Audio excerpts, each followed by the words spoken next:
Alright, and we are live. Good evening po sa inyong lahat mga kaguro. And of course, welcome back to Gurong Pinoy. Hello of course sa lahat ng members ng Team Pavlov, our newest members no, sa ating pong pamilya. And of course, our let babies for March next year. So again, tonight po, we will continue with our refresher classes no, for our let March 2024. Of course, for the benefit of the members of Team Pavlov. So again, tonight is October 16th. No? Hello po sa lahat ng mga nagbi-birthday, sa lahat ng may mga anniversaries, monthsaries, sa lahat ng mga merong sineselebrate ngayong gabi. No? So again, tonight you will stay with me, you will be with me, and I will be talking about a little bit of English, a little bit of science, a little bit of your favorite, which of course is math. No? And of course, meron din tayong every Wednesdays with Coach Algin, that's hardcore science for Gen Ed. And of course, Coach Alexis naman po, that's for Filipino for Gen Ed. No? So wag pong mawawala.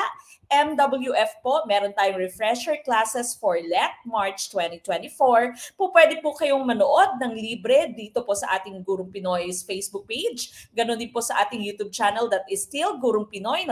Also consider subscribing to our YouTube channel. There are so many videos po doon sa ating YouTube channel na maaaring makatulong po sa inyo kapag kayo po ay team self-review, no? Yung hindi po kayo magjo-join sa ating full review. And of course, meron din tayong mga team replay, no? Sa mga pupunta po sa ating mga groups, sa Team Pavlov A or B, at makikinood after our live stream.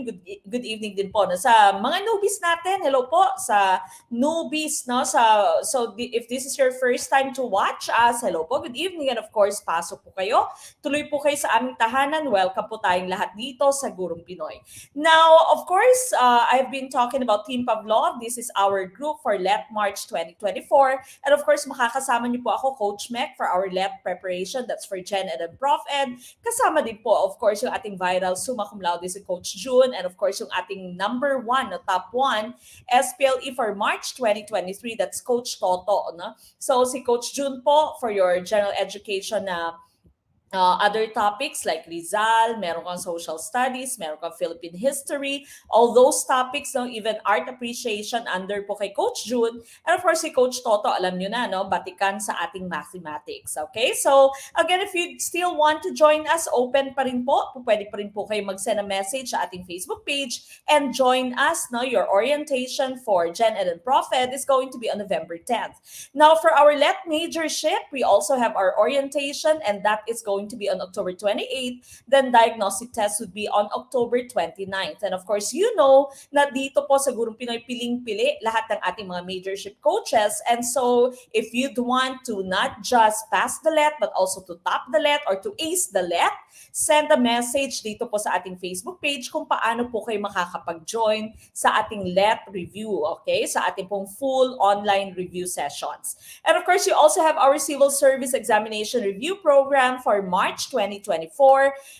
Open na din po yung ating enrollment. Your online orientation, of course, your diagnostic test will be given on October 29th. No? So malapit na po. You only have 2 weeks left, and of course, we still have 50% off for the first 100 or 200 slots. Okay, so the first 200 slots sa ating pong CSE March 2024. And of course, before we start with our discussion tonight, samahan niyo po ako sa ating opening prayer, mga kaguro.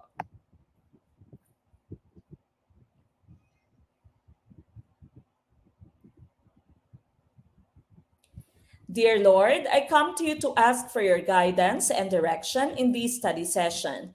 I ask that the Holy Spirit fill me with strength, creativity, and understanding to get through my studies without difficulty or sin. Help me hold my focus and attention. Help me to retain all that I learned. Please keep my mind sharp and keep distractions at bay. If any part of my studying is weak or lacking in some way, let it be revealed so that I may correct it. Thank you for this opportunity to learn. Amen.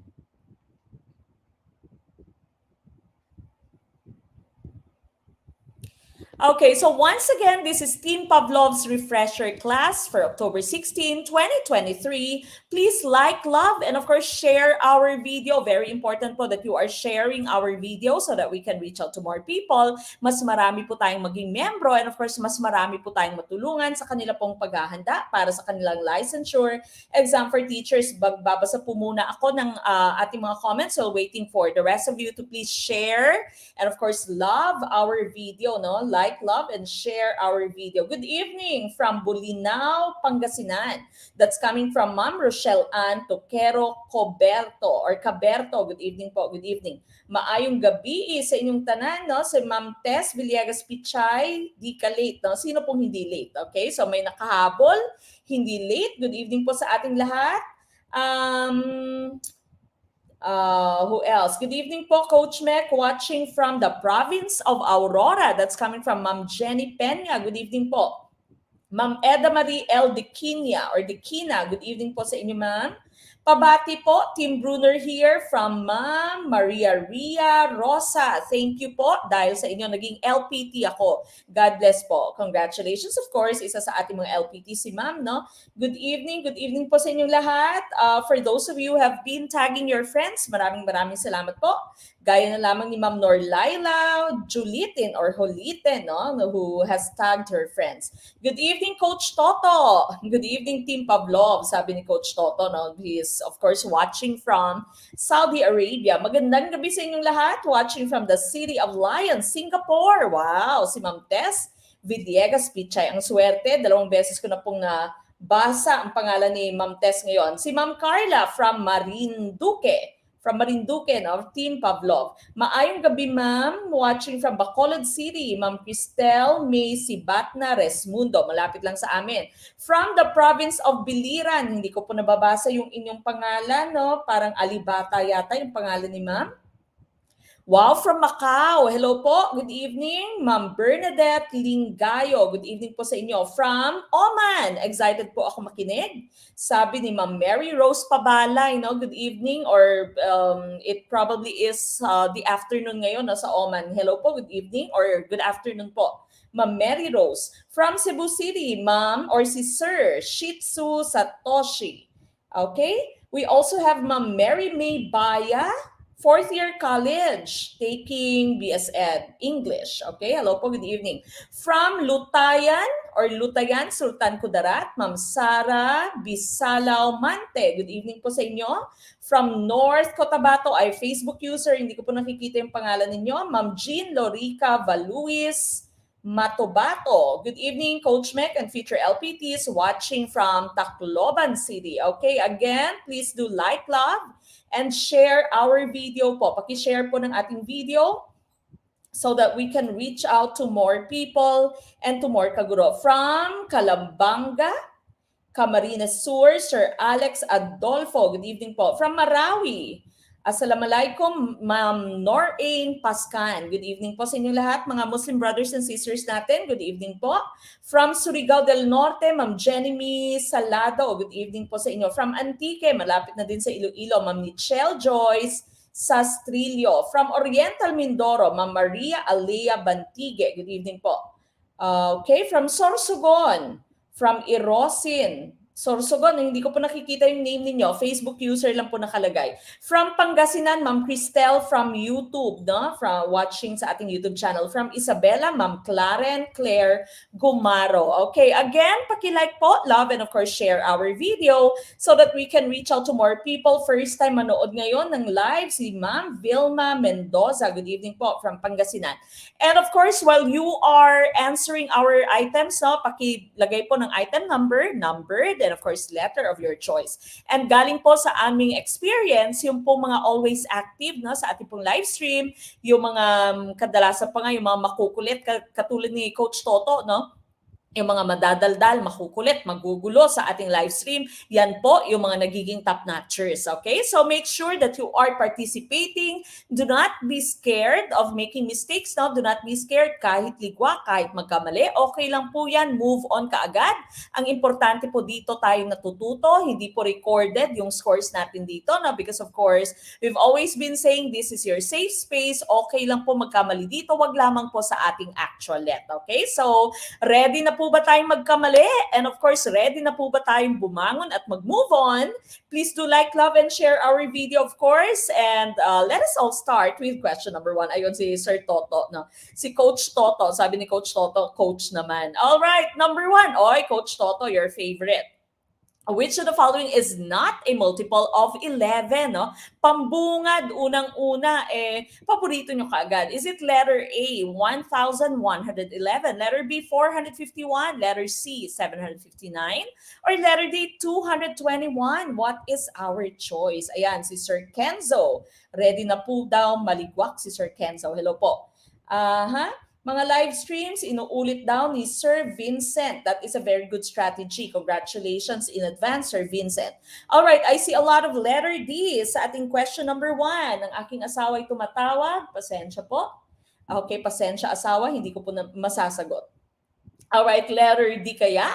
Ang ating tumpak na choice for question number 1, tama kaya? Karamihan sa atin?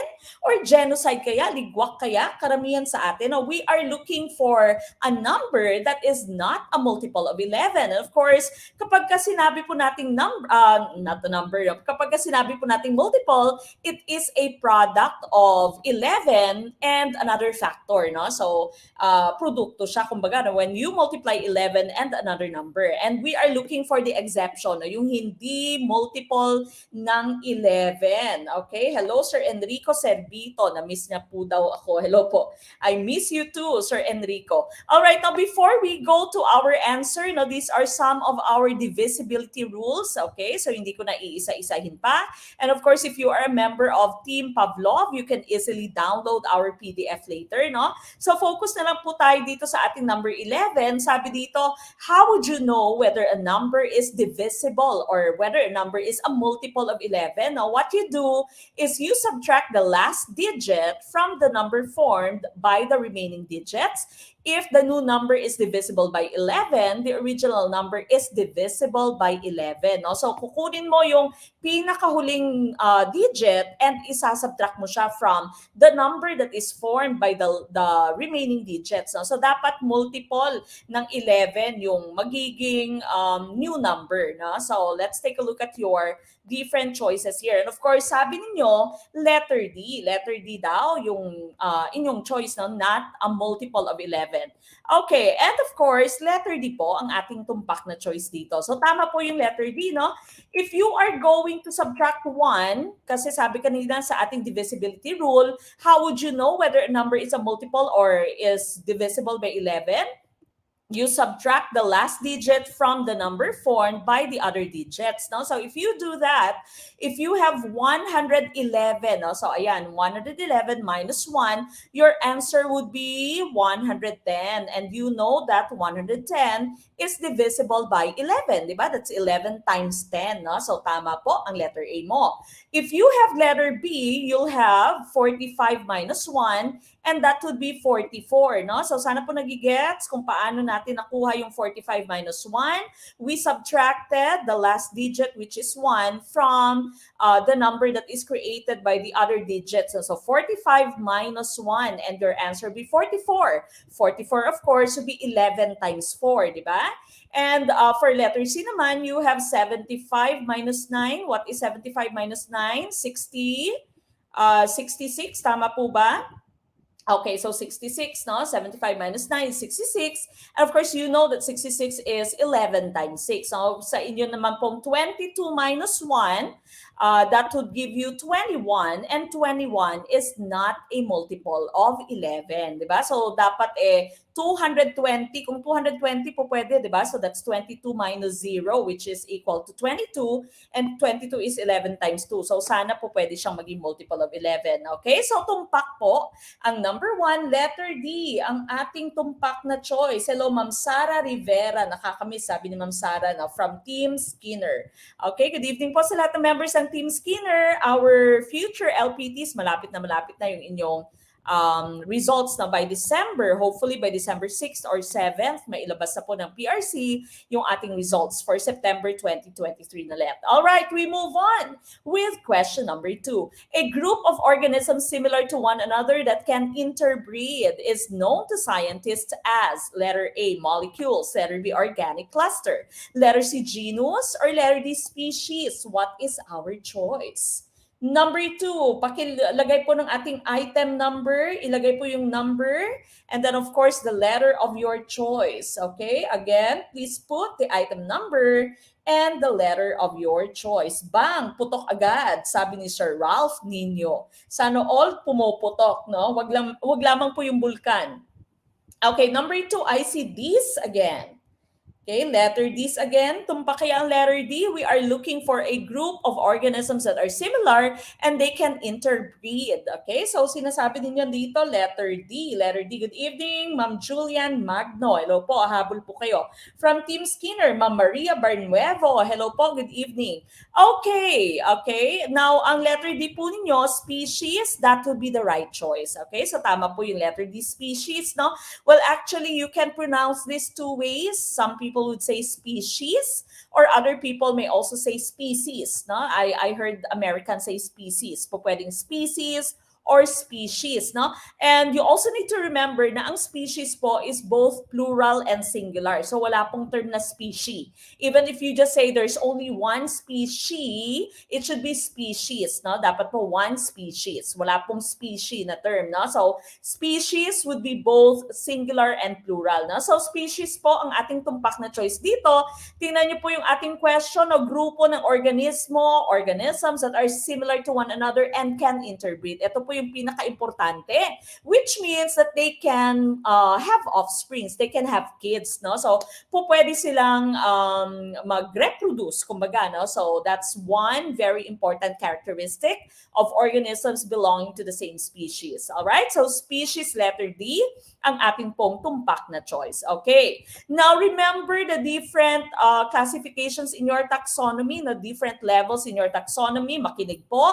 Very common item sa LET. May lumalabas pa po sa LET na question na which among the following statements is true about the different levels in taxonomy, no? Yung magiging choice po doon ninyo, yung choice po na tama is there are 8 different levels in taxonomy, no? So 8, nakikita niyo po sa ating illustration dito na meron ka pong 8 different levels, no? So here you have domain, which is the biggest common question sa LET. Alin dito yung pinaka-inclusive? Alin dito yung may pinaka-maraming miyembro, no? Which among these different levels is the largest, no? Pinakamalaki. And so from domain, dito po sa taas, yan po yung pinakamalaki, no? So domain mo, then followed by your kingdom, phylum, class, order, family, genus, species is the most specific, no? Now, lumalabas din po sa LET yung different levels at yung kanilang pagkakasunod-sunod, no? Pagkakasunod-sunod.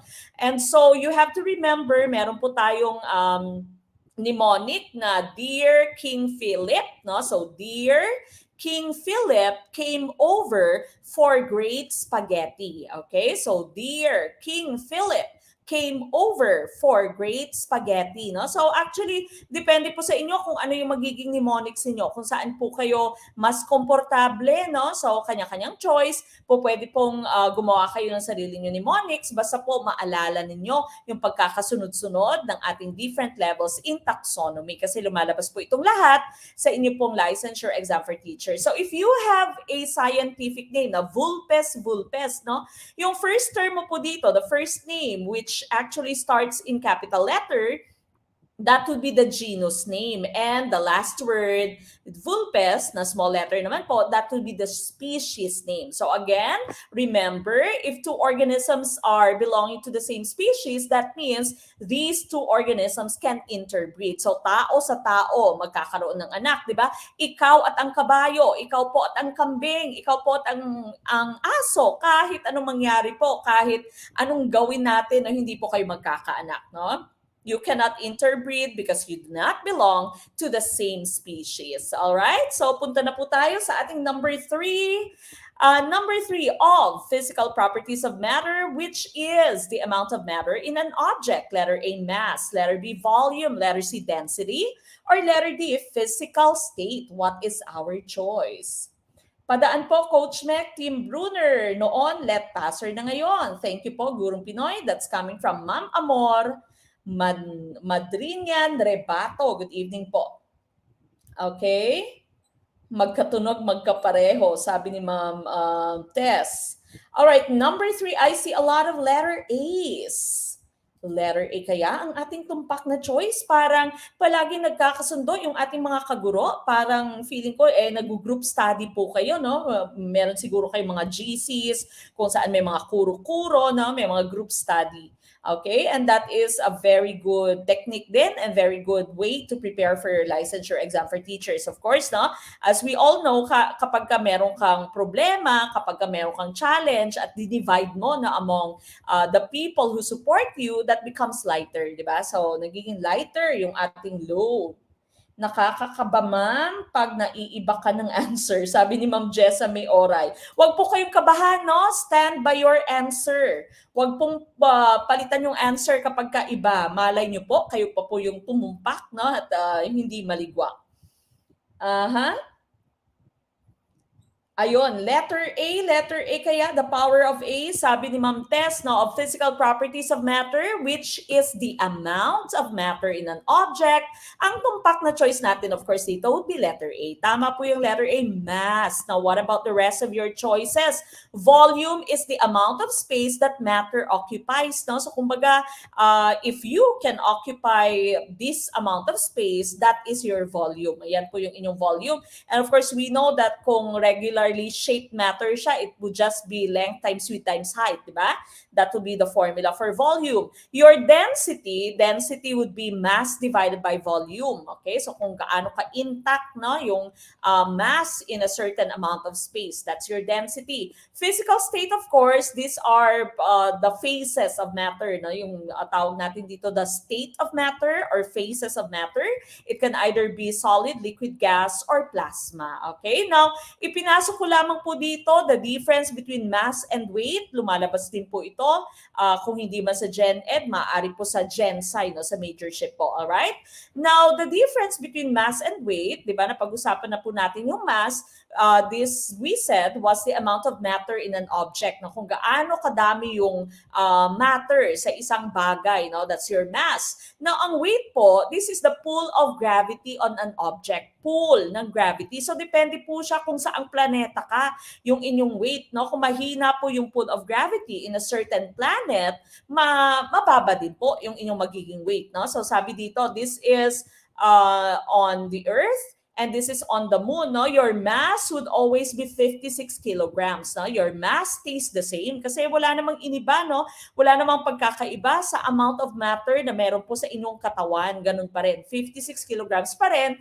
But on Earth, your weight is around 560 newtons, no? That is if we say that G, or gravitational pull on Earth, would be 10, di ba? 10 meter per second squared. So that's just 56 times 10, giving you 560 newtons. On the moon naman, you have 90 newtons. So 90 newtons. That means you are much lighter on the moon if you compare it with your weight on Earth.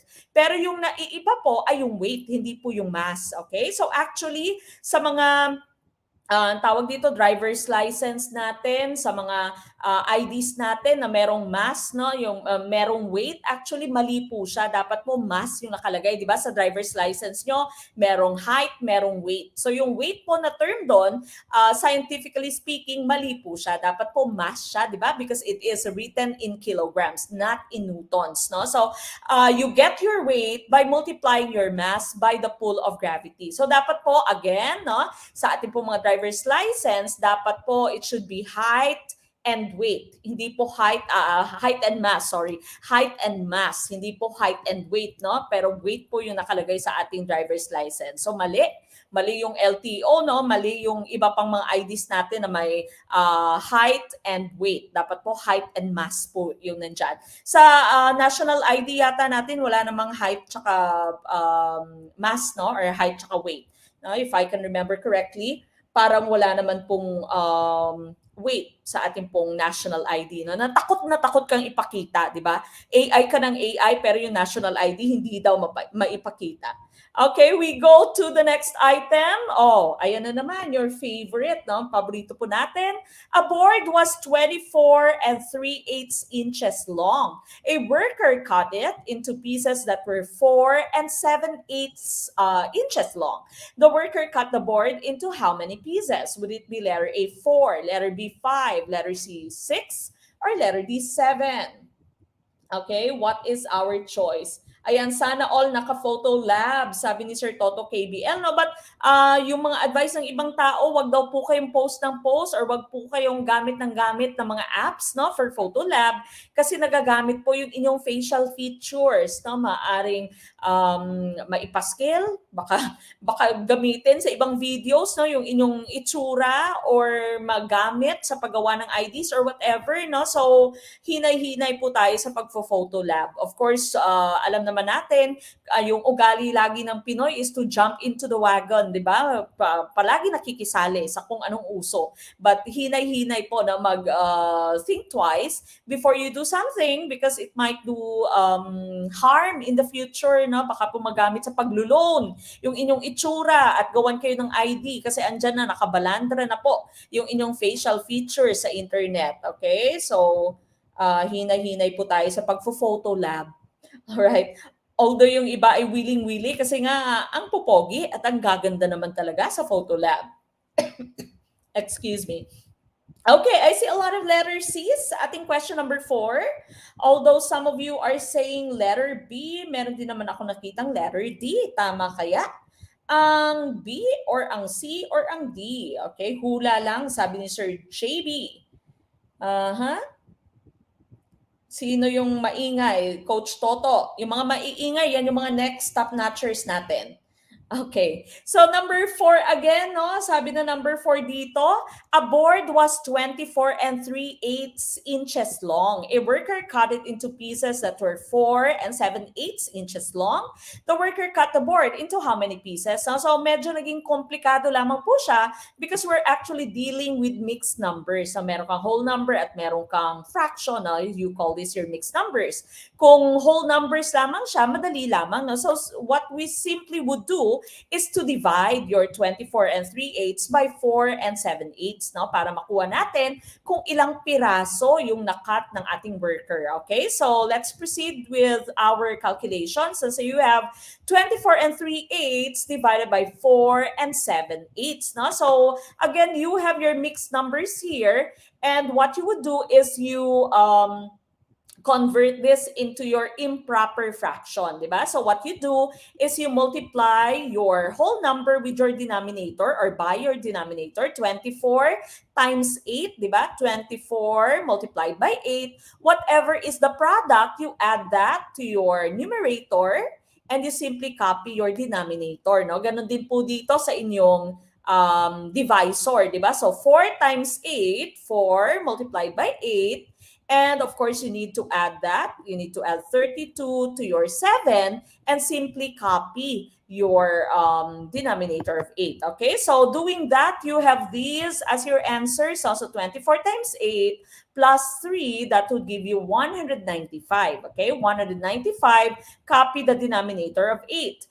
8 times 4 is 32 plus 7 would give you 39 divided by 8. Okay, so 39 over 8. Now, this is division. No? So what we would do is we try to get the reciprocal of this. Kukunin niyo po yung reciprocal nito, kabaliktaran lamang no, ng inyong 39 over 8, and you multiply that by 195 over 8. Okay, so 195 over 8 times the reciprocal of 39 over 8. No? So that would be 8 over 39. Now, looking at your fractions here, you see that you can simplify this. No? Pwede mo po siyang i-simplify. No? So, looking at your denominator 8 here, at numerator 8 naman sa isang mong fraction, of course, they are the same and their GCF is 8. So you can simply cross this out, no, and simplify this into 1. Okay, so ayan, 1 and 1, no, you divided them by 8.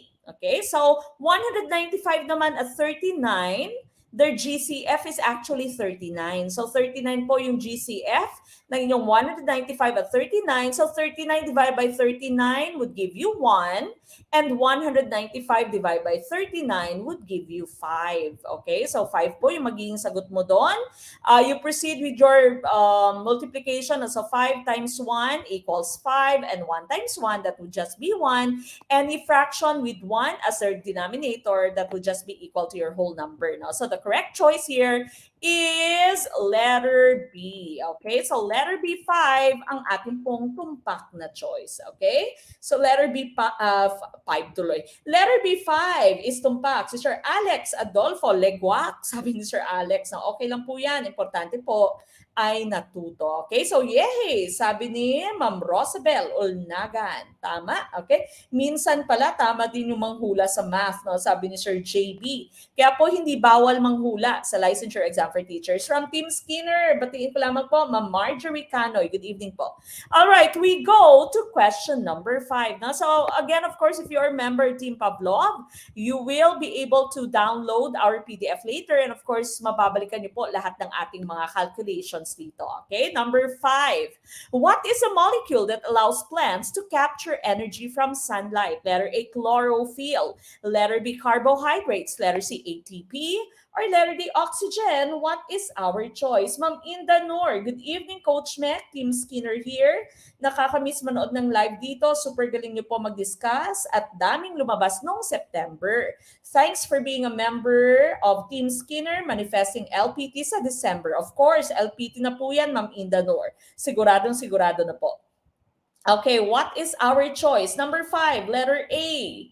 Tama kaya ang letter A for question number 5? A lot of you are saying letter A. Number 5, letter A. Chlorophyll, no? So yung question natin dito, what is the molecule that allows plants to capture energy from sunlight? Ang tumpak na choice, of course, natin dito would be letter A, chlorophyll, na elementary question po ito, no? So, I think grade 3, di ba? Nagsimula yung science formally, lumalabas po ito sa LEC, kailan nagsisimula formally yung subject ng science, that would be at grade 3, di ba? So, grade 3, pagkasimula ng science, more or less towards the latter portion of the school year, lumalabas na po yung photosynthesis, chlorophyll na didiscuss na po. Okay? So, alam po ito ng ating mga elementary graders, sa mga junakis, sa mga anak, yung mga pamangkin mo, yung mga chutis mo, no? Alam po nila ito. So, letter A, chlorophyll, ang ating pong tumpak na choice. And of course, you have to remember, chlorophyll is found in the chloroplast of our plants, no? And so your plants are able to perform photosynthesis. Now, what about the rest of your choices? Your carbohydrates, ito po yung main source of energy sa ating katawan, no? So some examples of food that are carbohydrates would be your rice, your bread, your sugar, no? Yung tsokolate natin, these are carbohydrates, body's main source of energy. So kapag medyo nangihina ka, kailangan mo kumain, no? Kakain ka ng kanin or tinapay or tsokolate, po pwede.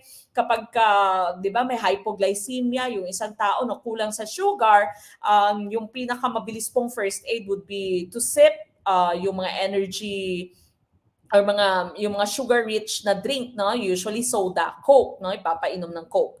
All right, so carbohydrates po yan, body's main source of energy. Your ATP is adenosine triphosphate. Ayan po yung full term for your ATP. Ang adenosine triphosphate po, ito po yung energy sa cells natin, no. So we'd usually say this is the energy currency in the cell, no, energy currency in the cell.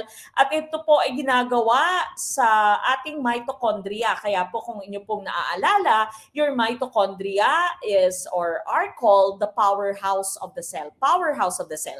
Kasi dyan po ginagawa yung energy ng cell, no? Yung energy po, of course, is called your ATP or adenosine triphosphate. Now, the oxygen, of course, ito po ay isang byproduct of photosynthesis. Kapag ka sinabi mo pong byproduct, ibig sabihin po ay waste product, no? So, waste product siya ng photosynthesis. Common question sa LET, ano po yung main product ng photosynthesis? Yung inyo pong magiging sagot would be carbohydrates. Carbohydrates or sugar. Your oxygen is a byproduct or a waste product kasi hindi po siya ginagamit ng plants, no? Most of the oxygen would be given off sa ating atmosphere or sa ating surroundings, and of course, these same oxygen molecules are going to be breathed in by the animals, no? So sa ating inhalation, sa ating respiration, ginagamit natin, not just respiration na inhale, exhale, but also in cellular respiration in the making of your ATP. Okay, so letter A po, chlorophyll, tumpak, magdiwang ang mga nakatama. Ma'am Jeanette Casil, good evening po. All right, we go to number 6, no? But before that, ayan pala, naisulat ko pala dito, no? Nailagay ko pala dito. This is your chemical equation for photosynthesis, although it's not balanced, no? Pero ito po yung chemical equation sa inyong photosynthesis. You need carbon dioxide, of course, from the air, and water from the roots, no? Kinukuha ng roots ng plants nyo. And chlorophyll is going to capture the sun's energy, and of course, the main product of your photosynthesis is sugar or carbohydrates, that's C6H12O6, and the byproduct is oxygen, no? So byproduct, this would be given off to your atmosphere or to the surroundings. All right, so letter A pa rin po for number 5. We go to question number 6. Susan must pour 6.5 bottles of juice into 26 drink glasses for her party. If each glass gets the same amount of juice, what fraction of a bottle will each glass hold? Letter A, 1/2, letter B, 1/3, letter C, 1/4, or letter D, 1/5. No? So parang katulad din po siya kanina sa division pa rin. But in this case here, we have a whole number sa ating pong divisor. No? So what is our choice for question number 6? Number 6, ano po yung ating tumpak na choice? I see letter C.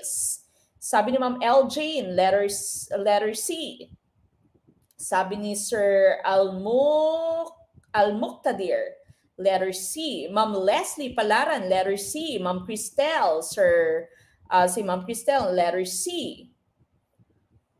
Okay. Si Sir Iraneo, letter C. Ma'am April Rose Molina, letter C. Karamihang choice niyo is letter C, 1/4. No? So let's take a look at our calculations. You have 6.5 divided by 26. Diba? So 6.5. Susan must pour 6.5 bottles of juice into 26 drink glasses. No? So we simply divide 6.5 bottles of juice by 26 drink glasses. No? By the way, no, isingit ko lamang po, this is not pronounced as pour. Diba? Karamihan sa ating mga elementary teachers would say pour, but this actually is pronounced as pour, no? So medyo mas malambot siya. Susan must pour 6.5 bottles of juice. Okay, so let's proceed with our conversion, no? So into your mixed fractions. Or improper fraction, sorry, from mixed number to improper fraction. Okay, so we multiply 6 by 2, that would be 12 plus 1. Okay, so you have 13 over 2 divided by 26. Okay, so 13 over 2 divided by 26 And of course, you can simply multiply this, no? So you can multiply 13 over 2 by the reciprocal of 26. 26, of course, that will be 26 over 1. So getting the reciprocal, we have 1 over 26, okay? So as you can see here, ang 13 mo at 26, meron po silang GCF na 13, no? So 13 divided by 13 would give you 1, and 26 divided by 13 would give you 2. No? So looking at this, you have 1 times 1, which is equal to 1, over 2 times 2 is equal to 4. And so ang tumpak na choice po natin is letter C, 1/4. Okay, so 1/4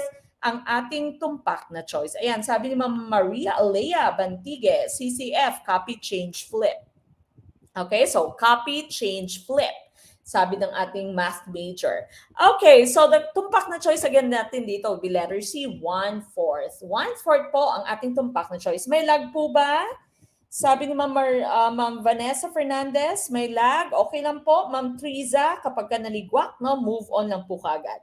All right, we go to question number 7. So again, members of Team Pavlov, you can easily just download our file later. Okay, number 7 na po. This still is math, of course, no? Letter number 7, math pa rin po. Your neighbor adds a triangular section to his driveway with a base of 4 feet and a height of 8 feet. What is the area of the new section of driveway? Would it be letter A, 2 feet squared?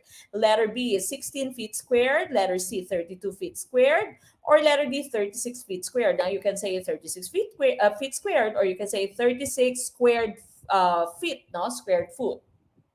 What is your choice? Number 7, ICBs. May mga letter C's with question mark. Okay, so again, you may enjoy our full video and download our materials by joining our exclusive group, and that to be Team Pavlov. Just send a message po dito sa ating Facebook page. Okay, letter C, sabi ni Sir Michael with ha ha ha. Okay, karamihang choice niyo would be letter C. Let's take a look at our calculation. We are talking about a triangle here, and we will be getting the area of that triangle. Okay, so here you have the formula for the area of your triangle. No? So that would be BH divided by 2. No? So B here would be the base. This would be the base, no? Yung nasa ilalim. And H is the height. Ayan. Okay, so height divided by 2. No? So B times H divided by 2. That would be the formula for your area. Now looking at your given here, area again is BH divided by 2. Your base is given as 4 feet and your height is given as 8. No? So 4 times 8, that will be 32 divided by 2. Ang tumpak na choice, of course, will be letter B, 16. Okay, so letter B, ang ating pong tumpak na choice for number 7. Okay, so number 7, letter B po, ang tumpak na choice. Hala, mukhang marami-rami yung mga naligwak, di ba? Yung mga nag-letter C kanina. Okay, so medyo maraming naligwak. Okay lang po, kahit naligwak tayo. Okay, so importante po, alam na natin kung ano po yung ating magiging diskarte, kung ano po yung ating magiging formula once we take the left. Alright, we go to question number. Saan po nakuha yung 1/2? Nasa formula na po siya, no? So, Ma'am Megan Alde, nasa formula na po siya. So, formula po ng area of your triangle is 1/2 times base times height, or you can simply just write base times height divided by 2. Okay? So, kabisaduhin na lamang po siya yung inyo pong formula of area. All right, we go to number 8. All the populations of different kinds of organisms living in the same place is known as letter A, ecosystem, letter B, habitat, letter C, niche, or letter D, community. What is our choice? Kaya nag-English major ako sabi ni Ma'am Rosel Baruel. Walang kawala sa inyong licensure exam, Ma'am Rosel. Okay. What is our choice? Ala, mukhang nagkakagulo na yung taong bayan. Iba't iba yung inyong choice. May A, may D, may C. Sino kaya ang tumpak? No? Sana po mas maliwanag pagkatapos ng ating discussion. Although paulit-ulit na din naman yung discussion natin sa topic na to, no? So, ang tinatanong po dito would be the term that we can use for all the populations of different kinds of organisms. Iba-ibang organismo, ibang-ibang klase ng hayop, different populations, and they are living in the same place. Ano po yung term na po pwede natin gamitin? Would it be letter A, ecosystem, letter B, habitat, letter C, niche, or letter D, community? Okay? Again, iba-iba yung inyong choice. Although I see a lot of letter Ds, no? Letter D, community. Tama kaya? Ang tumpak na choice natin dito would be letter D, community. No? So tama po yan, letter D, community, ang ating tumpak na choice for item number 8. No? So here, you have the different, the rest of your choices. Pag sinabi mo pong ecosystem, this is the interaction between the biotic, the living, and the abiotic or abiotic, the non-living factors in your environment. Interaction between the biotic, the living factors, and the abiotic or the non-living factors in your environment, that be your ecosystem. Ang habitat is where an organism lives and thrives. So kumbaga yung habitat mo, that is the place. Yan, siya yung lugar, no, kung saan yung isang organismo ay nabubuhay at nagpapakarami. No? So that's the habitat. Ang niche, on the other hand, that would be the ecological role of an organism. Ano ba siya? Is it a producer? Is it a consumer? Herbivore ba siya? Decomposer ba siya? Ano yung role niya sa kanya pong ecosystem? No? That would be the niche. A long time ago, when we were in high school, no, our biology teacher said habitat and niche are the same. But now we know that habitat and niche are completely different. No? So hindi po magkaparehas yung dalawang terms na yan. Okay? So community po ang ating hinahanap for question number 8. Alright, now remember, no, hindi ko pala na-include dito, no, but babalikan ko po by next Monday yung different levels of organization din natin sa ating pong biosphere. Alright? We move on with question number 9. Oh, ayan. Okay, so you have this quantity, 14 plus 40 minus 4 divided by 25 plus 7 squared. Would this be letter A, 0.67, letter B, 51, letter C, 0.18, or letter D, 67? What is our choice? Si Ma'am Juana, sabi ni Ma'am Juana, iba yung naiisip niya, no? Akala niya tao lang daw po sa community. That is the social studies, no? Social science na definition. But we are talking about the science na definition ng ating term na community. What is our choice for number 9? Ayan, dumudugo na yung utak ko sa math. Sabi ni Ma'am Teresa May Dadis naman. So again, if you'd want to join our exclusive group para po dire-diretso yung pagre-review, and of course, na-download nyo po lahat ng ating files, send a message to this Facebook page para po makasali kayo sa Team Pavlov. Okay, number 9, letter E. Letter A, PEMDAS, sabi ni Ma'am Leonie Rose. Okay, PEMDAS, no? So kapag ka sinabi mo pong PEMDAS, ayon kay Ma'am Lenny Rose, okay, so PEMDAS or GEMDAS minsan, no? So PEMDAS, isulat ko lamang po, no? Kapag ka sinabi niyo pong PEMDAS, uunahin niyo po yung naka-parenthesis, no? Letter P there is for parenthesis. So uunahin mo yung naka-parenthesis. Then of course, uunahin mo after that your exponents, yung mga powers, no? Then you'll do your multiply and division. Multiply and division, the same level po from left to right. And addition and subtraction, kung alin po sa kanilang dalawa yung nauna, no? From left to right. Okay, so that's the meaning of PEMDAS. Okay, so PEMDAS po, your your parenthesis, then your exponent, then your multiply, divide, then add and subtract. Okay, so 14 plus 40 minus 4, that's in your parenthesis, divided by 25 plus 7 squared. No? So here you have your equation. Then of course, uunahin mo itong nasa parenthesis mo, 14 plus 40 is 54 minus 4. And so you have 50. Okay? Now, ito pong dalawa, hindi naman po sila naka-parenthesis. No? Wala po siyang parenthesis. Now, here, looking at your different operation, you have division and addition. Ayon po sa inyong PEMDAS, yung mauuna po would be division, di ba? Kesa sa addition. So, unahin mo yung division dito. You have 50 divided by 25. 50 divided by 25, of course, that to be 2 plus 49, and 2 plus 49, ang tumpak na choice would be letter B, 51. Ang ating pong sagot. Sabi ni Ma'am, Nay kami sa Avedra. Tumpak po, okay? So, 51 ang ating tumpak na choice. Okay, so letter B pala, sabi ni Sir JB. Sir JB kanina nakatumpak sa hula. Ngayon yata parang naligwak. Okay? Okay lang po yan. Okay lang po yan. Letter B, 51. Ang ating pong tumpak na choice for question number 9.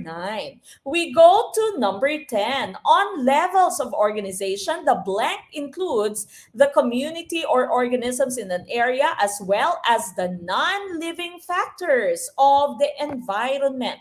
Letter A, community.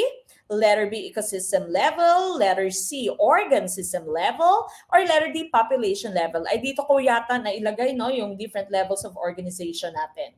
Okay, what is your choice for question number 10? Okay.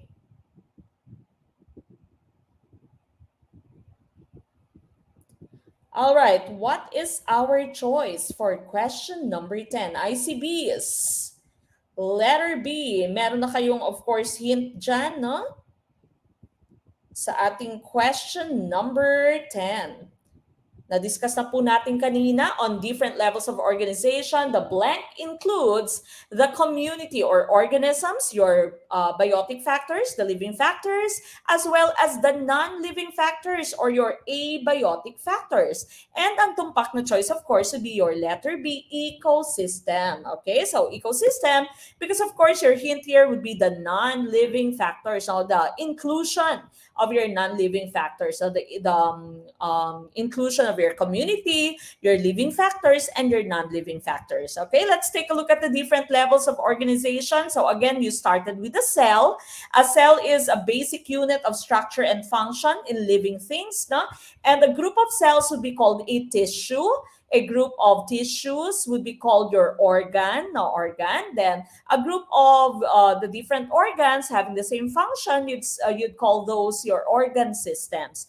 Then of course, all these different organ systems, your digestive system, respiratory system, your immune system, etc., no, would make up your organisms. If you have a population, makinig po, ang difference between population and community, kapag sinabi mo pong population, they all belong to the same species. Lahat po sila tao, okay? Walang hayop, no? Walang ahas, walang buwaya, walang unggoy, okay? So lahat po sila tao, lahat po sila belong to the same species, no? And that would be your that would be called your population. Kapag sinabi mong community, different types of organisms, different populations. Ito yung question natin kanina, no? So different types of organisms, different species. And ecosystem, combination or interaction between your organisms, the living factors, your biotic factors, and the non-living or your abiotic factors. And of course, all these would be comprising your biosphere, all the living components of the earth, yung inyong pong biosphere, okay? So ang tumpak na choice po would be your ecosystem. Sabi ni Sir Johnny, Sombisi, yung ex ko po ba na hayop kasali pa po sa population?